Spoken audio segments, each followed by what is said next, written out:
Women empowerment issues in Nigeria extend to more than just women, but also to children and youths alike.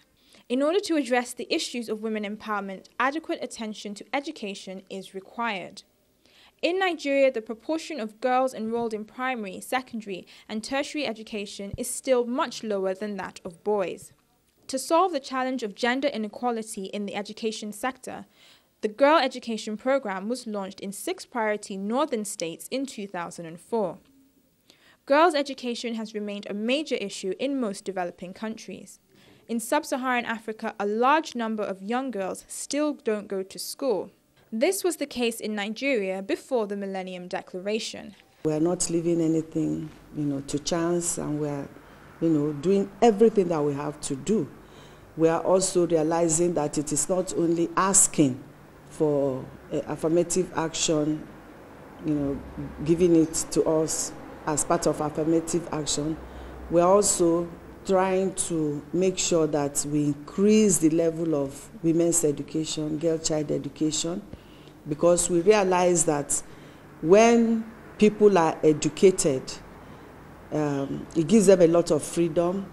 They also know their rights, and if things are going to be done on merit, then they will merit it because they have the requisite education, they have the capacity and the capability to be able to compete. It's one thing to take education just wholesale and apply it in our own institutions. It's another thing to look at that curriculum and to really look at the social challenges that we have from the onset, so that when we're communicating with communities, we're explaining to them the value of education, both for the boy and for the girl child, and that once they come out, this is what it adds to the community.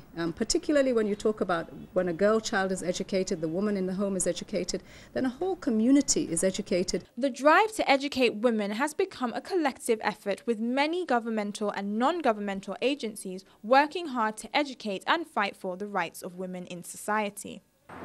There's a lot of awareness, there's a lot of advocacy going on. A lot of women now realize that they shouldn't just stay behind and watch while the wagon leaves, but now to participate and also to want to do something for the electorate. I think we are doing much better. The challenge of low-levels education among women is being tackled, and the MDG office has contributed to these success stories. In primary school registration, there was sustained increase in girl-child enrollment between 2000 and 2007, while in the secondary school, an increase in female enrollment was noticed in the year 2005. However, the education sector still faces some challenges in terms of gender disparity that require urgent attention.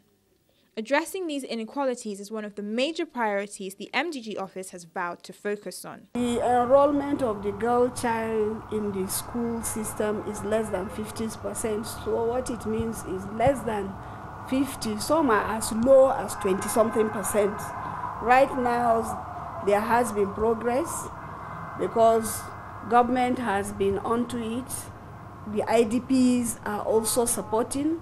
And then part of the debt relief gain is also committed to intervene in the project to ensure that the gender parity target, which Nigeria missed in 2005, could be attained, and the equality achieved by 2015 as envisaged. Today, Nigeria's Ministry of Women Affairs is also advocating girl-child enrollment in areas of low female enrollment. Poverty has also been identified as a critical factor towards the issue of girl-child education.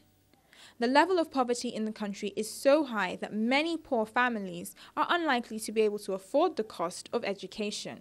The MDG office has realized that there needs to be a collaboration between itself and the government to decisively bridge the wide enrollment and completion rate gap between boys and girls.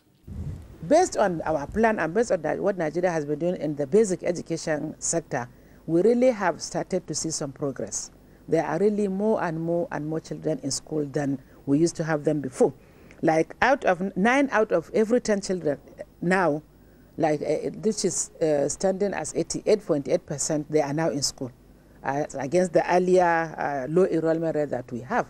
So we are now beginning to have more and more due to the basic education intervention. So almost 90%, we can say 88.8% are now in school.